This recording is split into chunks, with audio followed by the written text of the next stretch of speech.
Merci Père Étienne. Je suis plein de reconnaissance, mais aussi de confusion d'être invité par lui à m'adresser à une si belle assistance qui nous réjouit tous à l'honneur du Seigneur et à la louange de ses témoins, Claude la Colombière et Marguerite Marie. Et j'en profite pour dire aussi mes sources. Vous savez, je suis seulement depuis 1 an et quelques, c'est-à-dire l'été précédent, à Paray-le-Monial, après avoir été dans différents lieux en France. Et donc, en arrivant ici au mois d'août de l'année passée, eh bien, j'étais plein d'ignorance au sujet en particulier. Claude la Colombière, oui, je connaissais quand même un peu. Mais Marguerite Marie, je peux dire que je ne la connaissais pas. Mais grâce à un gros livre qui a été écrit par le prédécesseur du Père Étienne, le Père Nadal. Je ne sais pas si vous le trouverez encore dans le commerce, mais nous l'avions dans notre bibliothèque, qui s'appelle Marguerite Marie, apôtre du Sacré-Cœur à Paray-le-Monial. J'ai trouvé là le portrait d'une personne qui m'a tout à fait convaincu. Et j'en ai tiré un peu l'essentiel de ce que je vais vous dire. Le discernement à cœur ouvert, mutuel, à cœur ouvert. Ça se passe en 1674. À mon sens, d'après ce que j'ai compris, entre la 2e et la 3e grande apparition. Marguerite Marie apprend que son père spirituel, son directeur de conscience, comme on disait à l'époque, allait la quitter. Allait quitter Paris parce qu'on avait besoin de lui pour l'envoyer en Angleterre. Ses supérieurs l'envoyaient soutenir la foi catholique des chrétiens qui, en Angleterre, étaient persécutés par l'anglicanisme. Et il restait un certain nombre de chrétiens catholiques autour de la duchesse d'York, très parente à la cour royale, pour soutenir la foi et le lien à l'église catholique de ces chrétiens. Et donc, elle pressent qu'il allait la quitter aussi, elle allait quitter Paray-le-Monial, après une présence d'1 an et demi, pas plus, auprès d'elle. Et qu'il allait la quitter pour aller dans la fosse Lyon. Il se connaissait fort bien de l'intérieur, à travers la grille du parloir, sans doute, mais dans la confiance, dans l'esprit du Seigneur. Jésus n'avait-il pas dit à Marguerite Marie, « Je t'enverrai mon fidèle serviteur et parfait ami ». Mais comment allaient-ils se séparer? La confiance mutuelle était profonde entre le jésuite et la visite en ligne. D'autant plus que ces mots de serviteur et ami, « Je t'enverrai mon fidèle serviteur et mon parfait ami », eh bien, Jésus lui-même les avait empruntés à saint Ignace, si j'ose le dire, qui, dans les exercices spirituels, que Claude connaissait bien, s'il en faisait tous les ans, en bon religieux, saint Ignace avait écrit que le colloque, c'est-à-dire ce temps de prière qui termine un temps de méditation de la parole de Dieu, ce temps de colloque de l'oraison consiste à parler au Seigneur comme un ami parle à son ami, et un serviteur à son maître, à le colloque. Comme un ami parle à son ami, un serviteur à son maître. Et Jésus dit à Marguerite, je t'enverrai mon parfait serviteur et mon fidèle ami. Quelle confiance! De là devait se développer une profonde union spirituelle entre eux. Dans le Seigneur, Jésus l'avait voulu, bien sûr, pour faire connaître les trésors de son Sacré-Cœur. Et Marguerite Marie allait transmettre ces trésors à Claude. Et celui-ci lui apprendre à son tour à s'abandonner à Jésus en traversant les doutes, les oppositions même. Même dans le monastère, on l'a trouvée singulière. Elle n'en parlait pas, sinon par obéissance à sa supérieure, la prieure, qui s'appelait Mère de Saumaise. Mais c'était pas connu au-delà. Mais elle avait quand même une conduite, un comportement que dans le monastère même, on disait un peu singulier, étonnant, bizarre. Et on l'a critiqué un peu, on l'a traité de visionnaire. même d'hypocrite, d'entêté. Mais Claude de la Colombière, très vite, après l'avoir écouté un certain nombre de fois, a été convaincu que le doigt de Dieu était là, dans la façon dont Marguerite supportait les critiques, les humiliations, dans un esprit d'obéissance. Et aussi par les effets en elle-même que produisaient ces visitations qu'elle recevait. Elle était trop obéissante à sa supérieure, qui ne la ménageait pas, qui l'en mettait à l'épreuve. Obéissante à l'Église aussi, qui semblait tarder à reconnaître la validité des apparitions, et aussi obéissante à son directeur de conscience. Elle était trop obéissante pour que le démon n'ait aucun pouvoir sur elle, au point que lui-même, Claude la Colombière, lui écrira plus tard, en 1680, au moment des grandes apparitions, « Je pourrais vous répondre », lui écrit-il à cette lettre dans laquelle elle lui fait part de ses questions encore. « Je pourrais vous répondre pour surmonter vos doutes sur le salut même de mon âme, que vous devez marcher avec confiance et ne songez qu'à être reconnaissante de la conduite que Dieu tient sur vous. » Voilà l'opinion de Claude la Colombière. Et donc, avant que Claude ne quitte Paris pour Londres, où il devait soutenir la foi du petit reste des catholiques, réunis autour de la duchesse d'York, ils étaient pris dans la tourmente du schisme, de l'anglicanisme, eh bien,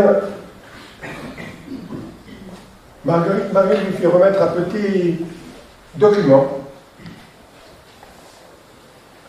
un petit papier, comme on a dit, par Mère de Saumaise, la prière des monastères, un billet avec 3 recommandations pour Claude au moment où il partait pour l'Angleterre. La première recommandation qu'elle écrivait sur ce petit papier, qu'il devait garder une grande confiance pour conduire les âmes à Dieu malgré toutes les oppositions qu'il rencontrerait. La confiance. La deuxième, qu'il est d'une grande douceur, François de Sales, envers les pécheurs, et n'use de la force que lorsque Dieu le lui ferait connaître, la force des obligations.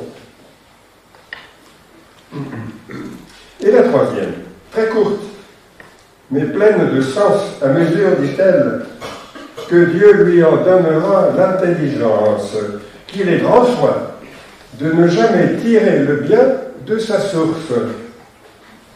Et Dieu lui en donnera l'intelligence selon l'application qu'il y fera. Quel mystère.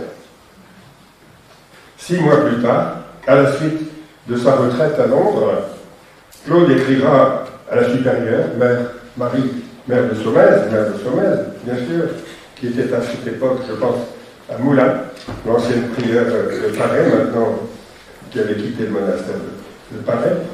Il lui écrit ce 3e point: ne jamais tirer le bien de sa source, que je n'avais jamais bien pu comprendre. Au cours de cette retraite, c'est ouvert à moi, tout à coup, à mon esprit, avec une si grande clarté que, pour moi, il n'y a rien au monde de plus net, avec une grande joie et un grand réconfort pour soutenir les thèmes qui m'ont attaqué avec une telle violence à Londres. Le mystère s'est encore. Quel peut donc être le sens de cette expression pleine de mystère que Marguerite Marie dit avoir reçu du cœur de Jésus et qu'elle confie à Claude pour l'aider dans son ministère et les épreuves qu'il devait rencontrer? Ne jamais sortir le bien de sa source. Comment donc le père Colombière pouvait-il le comprendre? À plusieurs reprises, cet homme, Claude, qui était doué et qui était brillant, envoyé à Paris pour ses études de philosophie, puis de nouveau après son ordination à Lyon, à Paris, pour être le précepteur du fils de Colbert, maintenant envoyé à Londres, dans la cour.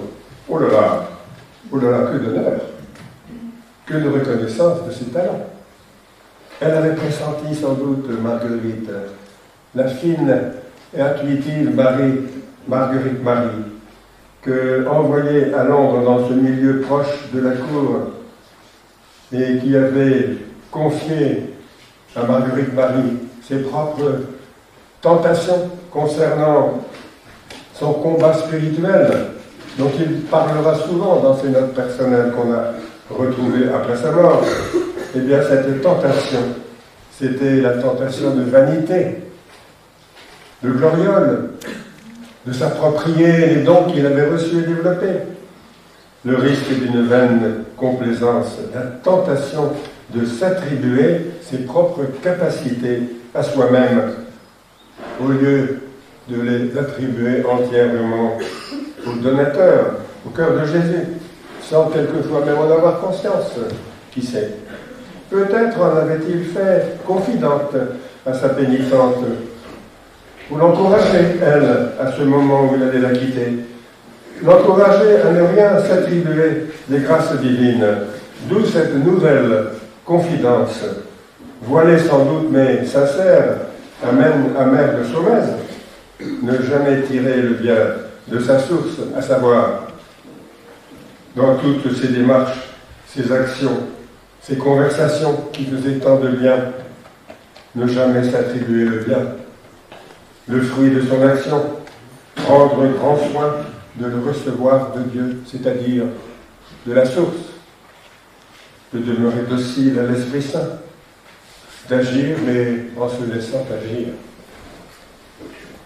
Au cours de cette retraite toute récente, Claude s'était rendu attentif à discerner les mouvements qui agitaient son âme dans les circonstances où il vivait, des circonstances quelquefois merveilleuses, de confiance qu'on lui faisait, mais aussi menaçantes. On cherchait à l'arrêter. Il fut dénoncé par un mensonge épouvantable de quelqu'un qui avait fait semblant de lui faire conscience. Comment surmonter les tentations de découragement dans un monde hostile à l'Église? Comment mettre en œuvre ces dons de prédicateur sans se laisser griser par le succès? Comment distinguer les pensées qui viennent de Dieu des pensées qui viennent du malin dans la tentation? Oh, que c'est subtil! Oh, quel fin discernement spirituel! Ne s'est-il pas alors rappelé les conseils qu'il avait lui-même laissés à Marguerite Marie au moment de la quitter? Comment dois-je me comporter? Lui avait-elle demandé. Et il lui avait répondu à l'époque, au moment de la quitter, il faut vous souvenir que Dieu demande tout de vous et qu'il ne demande rien. Il demande tout parce qu'il veut régner sur vous et en vous, de sorte qu'il dispose de vous, que rien ne lui résiste, que tout obéisse au moindre signe de sa volonté. À Marguerite Marie qui accueillait les confidences du cœur de Jésus. Et il ne demande rien de vous, parce qu'il veut faire tout en vous, sans que vous vous mêliez de rien, vous contentant d'être le sujet sur qui et en qui il agit, afin que toute la gloire soit à lui, et que lui seul soit connu, loué et aimé éternellement. C'est étonnant ce croisement de conseils, qui sont pratiquement les mêmes, mais dans des contextes très différents, avec des mots très différents. Elle avait bien compris, elle, qui, dans sa dernière lettre à Mère de Saumaise, écrira plus tard, en 1689, les affaires qui regardent immédiatement la gloire de Dieu sont bien différentes de celles du monde, dans lesquelles il faut beaucoup agir.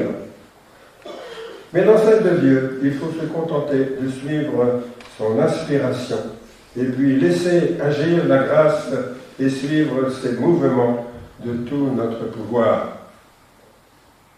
Comme un enfant qui, la main souple et docile, dans la main de son maître d'école, apprend à écrire, à faire des magnifiques déplins et des déliés d'une belle écriture à la plume, il faut agir en se laissant agir. Si l'enfant agit de son propre mouvement, il va écrire des gribouillis. Mais s'il n'agit pas, si sa main est tout à fait molle dans la main de son instituteur, il n'apprendra jamais. Il faut donc qu'il apprenne à agir en se laissant agir, pour un jour qu'il puisse vraiment écrire de sa propre main, en faisant des magnifiques plats et des déliés, et en reconnaissant d'où ce loi lui venait. C'est quelque chose comme ça qu'ils se disent l'un à l'autre. Agir, mais en se laissant agir. Surtout, ne pas agir en se coupant de la source. Ne pas tirer le bien de la source. Suite à son passage à Paris au retour de Londres, malade, Claude écrira à une tierce personne « Elle m'ordonne, Marguerite, de la part de son cher maître, de ne plus songer au passé, de ne faire nul projet pour l'avenir et pour le présent, de prendre soin d'un malade que Dieu a confié à mes soins pour me donner lieu d'exercer la charité et la patience, en ajoutant que le malade en question, c'est moi. Puis il fallait que je le soigne, sans scrupule. Est-ce que je pourrais le faire pour me rétablir? Eh bien, je le fais aveuglément, écrit Claude La Colombière. Je lui obéis aveuglément. Ce qui retient notre attention dans ce discernement partagé, à cœur ouvert, réciproque, c'est que la dirigée de Claude devient sa conseillère. L'accompagnée devient l'accompagnatrice, dans un échange qui scelle leur amitié dans le Seigneur. Claude lui-même l'avait écrit de belle manière dans sa prière à Jésus. « Tu es mon seul ami. » Mais cette amitié, loin de se replier de manière possessive sur soi-même, s'élargit, elle s'ouvre à des complicités, et ici elle s'ouvre à l'accueil dans l'immense espace intime de la longueur, de la largeur, de la hauteur et de la profondeur de l'amour du Christ, qui englobe toute l'Église.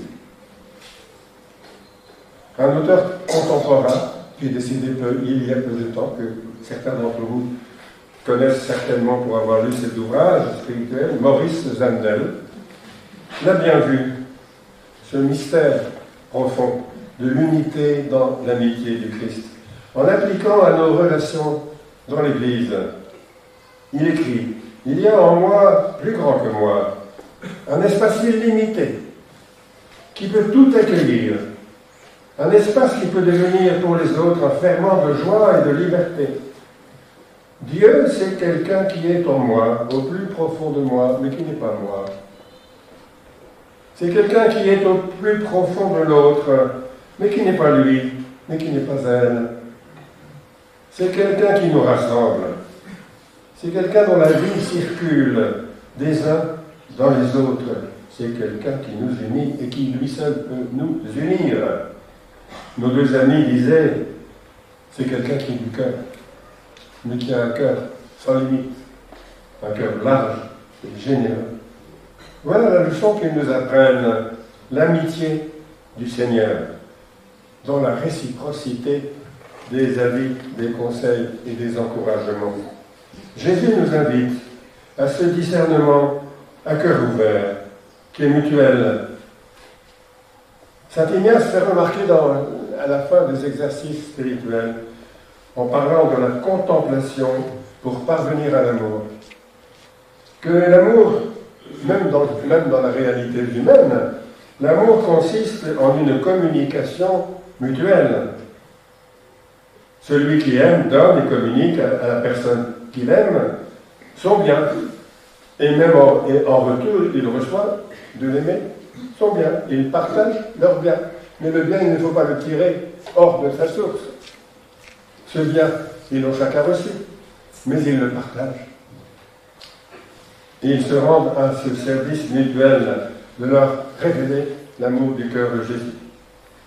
Il me semble que dans ce temps que nous vivons, ce temps de synodalité qui est le nôtre, et aussi cette nécessité que le pape François nous rappelle sans cesse d'évangéliser à frais nouveau, cette nécessité qui nous presse aujourd'hui, puissions-nous entendre cet appel que formulait déjà le pape Paul VI il y a 60 ans, en guise de prélude au Concile Vatican II. Dieu se fait conversation. L'Église se fait conversation avec le monde. L'Église entre en dialogue avec le monde. Elle écoute avant de parler.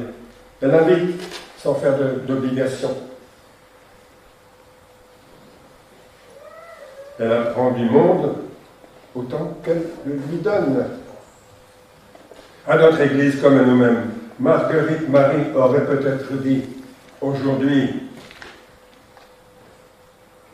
et elle sort de l'Église, qu'il lui faut renoncer à faire sentir son pouvoir et n'user de remontrance et de force que lorsque Dieu le lui fera connaître.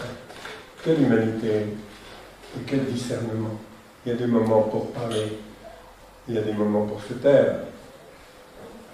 Deuxième conseil, il lui faut garder confiance dans les dons de l'Esprit Saint qui lui a été promis par Jésus lui-même pour conduire les âmes à Dieu en se fiant sur la grâce et non pas sur nos compétences. Et surtout, le troisième avis du petit papier, et surtout, eh bien que l'Église, qu'elle ait grand soin de ne jamais céder à l'activisme qui est le piège que Satan dresse aux généreux, tentation sous l'apparence du bien. Mais elle prend grand soin de tirer ce bien de sa source, et puiser toujours à cette source qui jaillit du cœur de Jésus en permanence. Aujourd'hui, notre Église va aux pauvres. Elle se rend présente de multiples façons aux périphéries, mais elle ne sait pas bien dire pourquoi. Elle ne sait pas bien exprimer les raisons de ce témoignage d'amour, de cette bonne nouvelle. Elle s'exprime par générosité, par souci, par soin, par entraide, par partage, mais elle ne sait pas bien dire la source qui lui fait agir ainsi, qui lui fait parler ainsi, qui lui fait supporter les contradictions et les critiques par des mots de compassion et de consolation. Avec Claude et Marguerite, il nous faut revenir au cœur, à celui dont les pensées d'âge en âge se renouvellent. Il nous faut retrouver l'âme. Je pense ici à cette expression d'un grand écrivain chrétien d'origine chinoise qui en France, arrivant en France et vivant en France, il est aussi à l'Académie française, écrivait dans son petit livre de l'âme. Eh bien, aujourd'hui, on ne parle plus de l'âme. Personne ne parle plus de l'âme.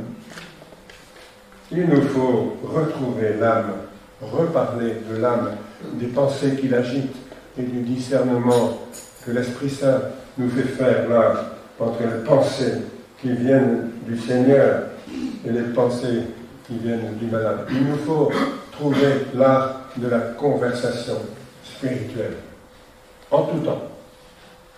Je me permets de terminer par une magnifique citation que j'aime beaucoup, qui est d'un père franciscain, Éloi Leclerc, dans un livre que beaucoup d'entre vous ont certainement lu et apprécié, Sagesse d'un pauvre.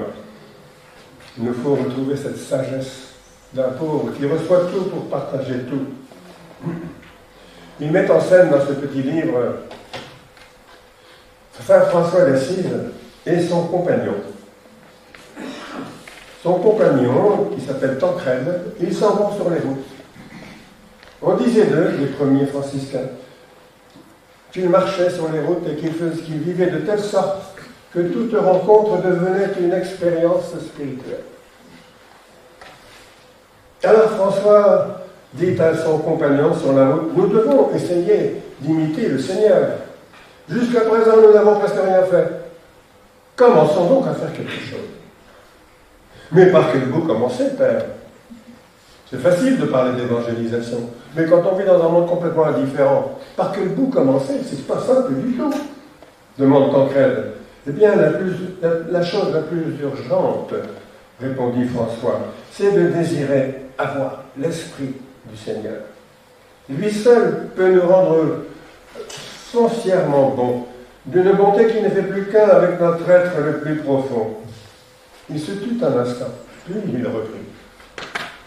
Le Seigneur nous a envoyé évangéliser les hommes, mais as-tu déjà réfléchi à ce que c'est que d'évangéliser les hommes? Eh bien, vois-tu, évangéliser quelqu'un, c'est lui dire, toi aussi, tu es aimé de Dieu. Pas moi seulement. Donc, d'abord être convaincu qu'on est aimé soi-même, profondément convaincu, et puis de pouvoir dire, à ma façon, avec mes mots, avec mon comportement, mais toi aussi. Toi aussi, tu es aimé de Dieu. Mais ce n'est pas seulement le lui dire, ajoute François, c'est le penser vraiment. Prier pour lui, le porter dans ta prière, peut-être dans ton cœur. Et même, ce n'est pas encore suffisant.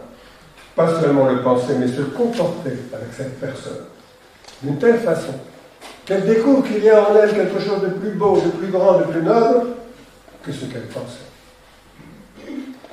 Et qu'elle s'éveille ainsi à une sorte de nouvelle conscience de soi, la conversion. Je suis aimé de Dieu. C'est cela, lui annoncer la bonne nouvelle. Mais tu ne peux pas le faire, sinon en lui offrant ton amitié, une amitié vraie, réelle, désintéressée, sans condescendance, faite de confiance et d'estime profonde, un peu à l'image de celle dont nous parlons aujourd'hui, avec Claude et Marguerite. Il faut aller vers les hommes, mais la tâche est délicate. Le monde des hommes est un immense champ de bataille et de lutte pour la richesse, le pouvoir. Trop de souffrances et d'atrocités leur cachent le visage de Dieu. Et il ne faudrait surtout pas qu'en allant vers eux, nous leur apparaissions comme une nouvelle espèce de compétiteurs, de gens qui veulent gagner des voix.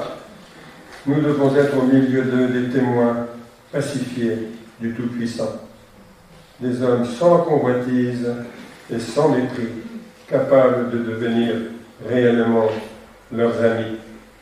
Mais une amitié profonde, une amitié qui non seulement leur rend service, mais une amitié qui les aide à accomplir leur vocation divine, l'appel du Seigneur à ceux qui entrent dans le règne de l'amour du Christ. C'est notre amitié qu'ils attendent, une amitié qui leur fasse sentir qu'ils sont aimés de Dieu et sauvés dans le cœur de Jésus. Soyons des Barnabé. Je ne sais pas si vous savez d'où vient ce mot. L'ami de Paul, Barnabé. Il ne s'appelait pas Barnabé, il s'appelait Joseph. C'est marqué dans les Actes. C'était un homme aisé, il avait des ressources. Et quand il s'est converti à la foi, il a rejoint la communauté chrétienne de Jérusalem. Il s'est vite aperçu qu'elle était pauvre. Il leur a donné tous ses biens. Il était tellement encourageant que les apôtres eux-mêmes lui ont dit « Hé Joseph, on va t'appeler Barnabé. » Barnabé en hébreu, ça veut dire « fils d'encouragement ». Soyons fils et filles d'encouragement dans notre Église. Et que Claude et Marguerite Marie intercèdent pour nous. Amen. Amen.